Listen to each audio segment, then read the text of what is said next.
Bible in a Year, the Message version. January 8 or Day 8, Genesis chapter 18, verse 16 through chapter 19, verse 38. When the men got up to leave, they set off for Sodom. Abraham walked with them to say goodbye.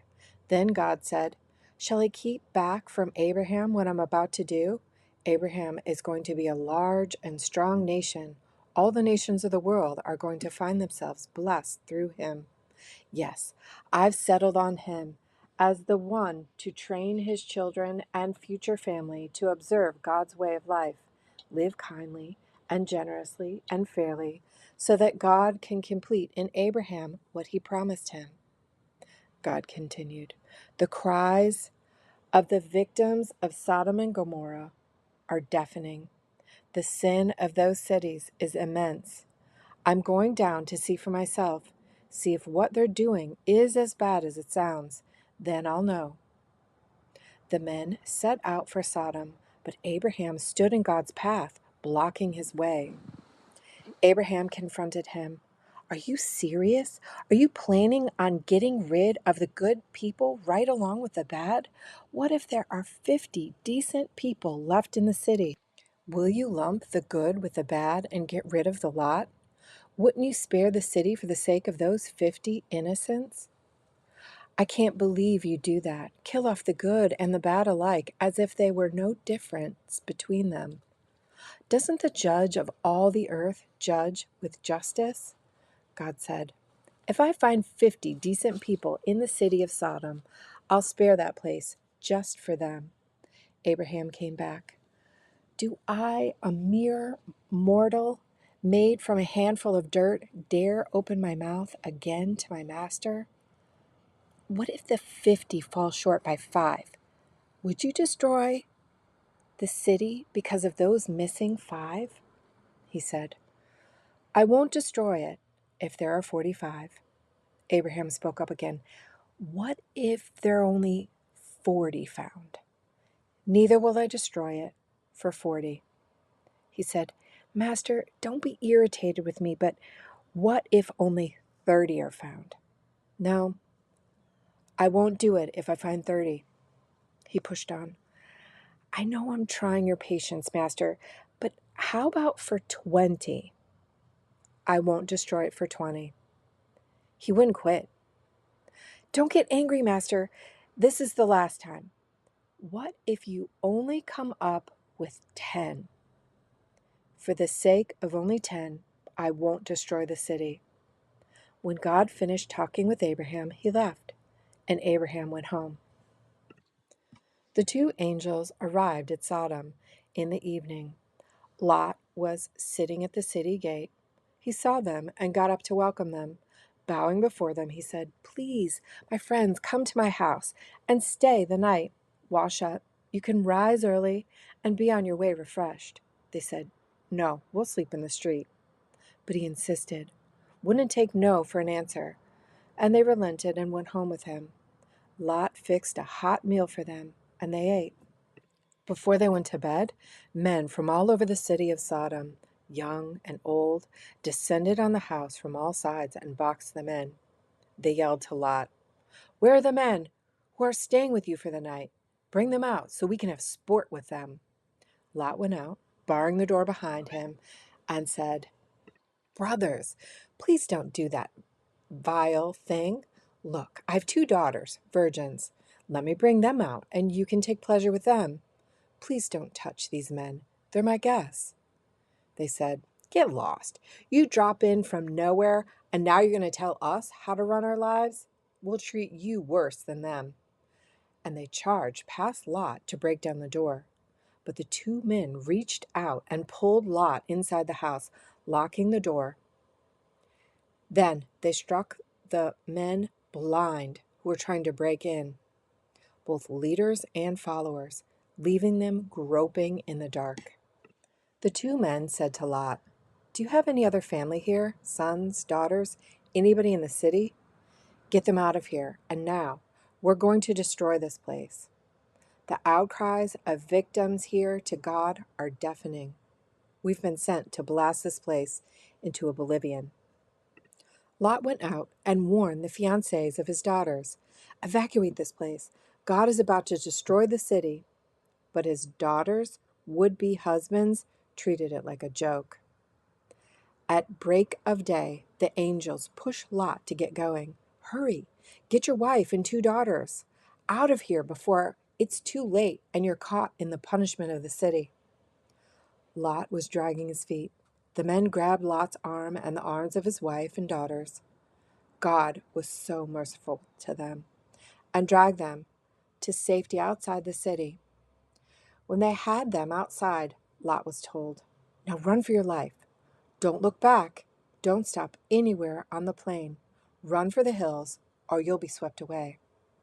But Lot protested. "No, masters, you can't mean it. I know that you've taken a liking to me and have done me an immense favor in saving my life, but I can't run for the mountains. Who knows what terrible thing might happen to me in the mountains and leave me for dead? Look over there. That town is close enough to get to. It's a small town, hardly anything.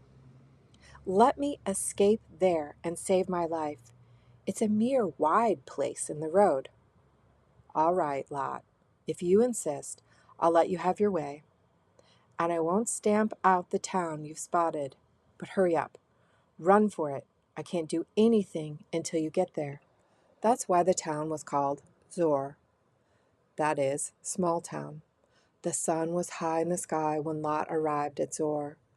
Then God rained brimstone and fire down on Sodom and Gomorrah, a river of lava from God out of the sky, and destroyed those cities and the entire plain and everyone who lived in the cities and everything that grew from the ground.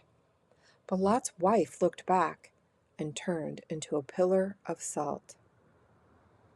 Abraham got up early the next morning and went to the place he had so recently stood with God. He looked out over Sodom and Gomorrah, surveying the whole plain. All he could see was smoke belching from the earth like smoke from a furnace. And that's the story. When God destroyed the cities of the plain, he was mindful of Abraham and first got Lot out of there before he blasted those cities off the face of the earth. Lot left Zor and went into the mountains to live with his 2 daughters. He was afraid to stay in Zor. He lived in a cave with his daughters. One day, the older daughter said to the younger, "Our father is getting old and not a man left in the country by whom we can get pregnant. Let's get our father drunk with wine and lie with him. We'll get children through our father. It's our only chance to keep our family alive." They got their father drunk with wine that very night. The older daughter went and lay with him. He was oblivious, knowing nothing of what she did. The next morning, the older said to the younger, "Last night I slept with my father. Tonight, it's your turn. We'll get him drunk again, and then you sleep with him. We'll both get a child through our father and keep our family alive." So that night, they got their father drunk again, and the younger went and slept with him. Again, he was oblivious, knowing nothing of what she did. Both daughters became pregnant by their father, Lot. The older daughter had a son and named him Moab, the ancestor of the present-day Moabites. The younger daughter had a son and named him Ben-Ami, the ancestors of the present-day Ammonites. Matthew chapter 6, verse 25 through chapter 7, verse 14. If you decide for God, living a life of God worship, it follows that you don't fuss about what's on the table at mealtimes or whether the clothes in your closet are in fashion. There's far more to life than the food you put in your stomach, more to your outer appearance than the clothes you hang on your body. Look at the birds, free and unfettered, not tied down to a job description, careless in their care of God. And you count far more to him than birds. Has anyone by fussing in front of the mirror ever gotten taller by so much as an inch? All this time and money wasted on fashion, do you think it makes that much difference? Instead of looking at the fashions, walk out into the fields and look at the wildflowers. They never primp or shop, but have you ever seen color and design quite like it? The 10 best dressed men and women in the country look shabby alongside them. If God gives such attention to the appearance of wildflowers, most of which are never even seen, don't you think He'll attend to you, take pride in you, do His best for you? What I'm trying to do here is to get you to relax, not to be so preoccupied with getting so you can respond to God's giving. People who don't know God and the way He works fuss over these things, but you know both God and how He works. Steep your life in God reality, God initiative, God provisions. Don't worry about missing out. You'll find all your everyday human concerns will be met. Give your entire attention to what God is doing right now. And don't get worked up about what may or may not happen tomorrow. God will help you deal with whatever hard things come up when the time comes. Don't pick on people, jump on their failures, criticize their faults, unless, of course, you want the same treatment. That critical spirit has a way of boomeranging.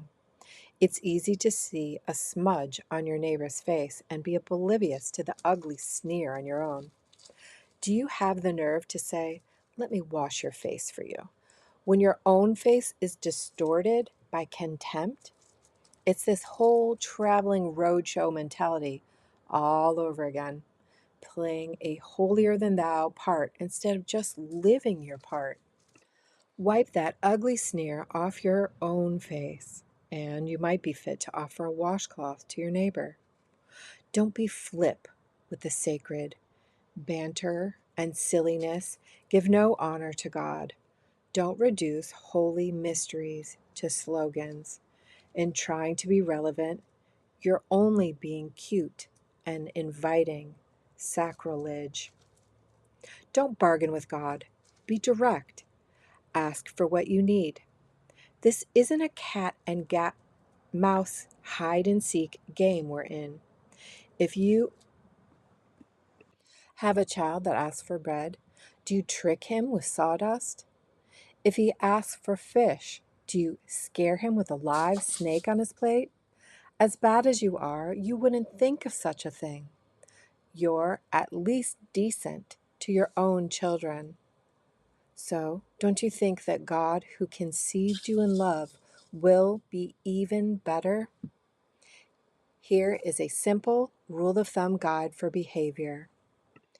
Ask yourself what you want people to do for you. Then grab the initiative and do it for them.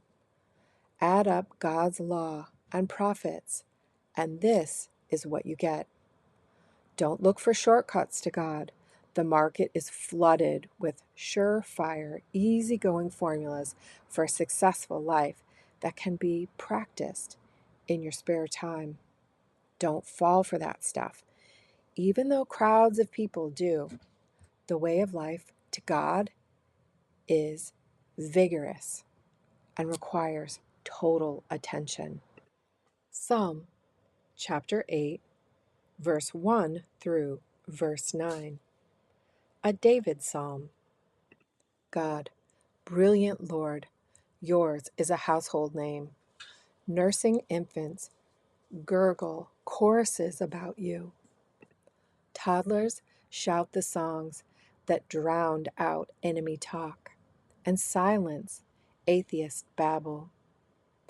I look up at your macro skies, dark and enormous, your handmade sky jewelry, moon and stars mounted in their settings. Then I look at my micro self and wonder, why do you bother with us? Why take a second look our way? Yet we've so narrowly missed being gods, bright with Eden's dawn light. You put us in charge of your handcrafted world. repeated to us your Genesis charge, made us stewards of sheep and cattle, even animals out in the wild, birds flying and fish swimming, whales singing in the ocean deeps. God, brilliant Lord, your name echoes around the world. Proverbs chapter 2, verse 9 through verse 15. So now you can pick out what's true and fair. Find all the good trails. Lady Wisdom will be your close friend, and Brother Knowledge your pleasant companion. Good sense will scout ahead for danger. Insight will keep an eye out for you. They'll keep you from making wrong turns or following the bad directions of those who are lost themselves and can't tell a trail from a tumbleweed. These losers who make a game of evil and throw parties to celebrate perversity, traveling paths that go nowhere, wandering in a maze of detours and dead ends. This was a daily reading of the Message version of the Bible, read to you by Bible in a Year.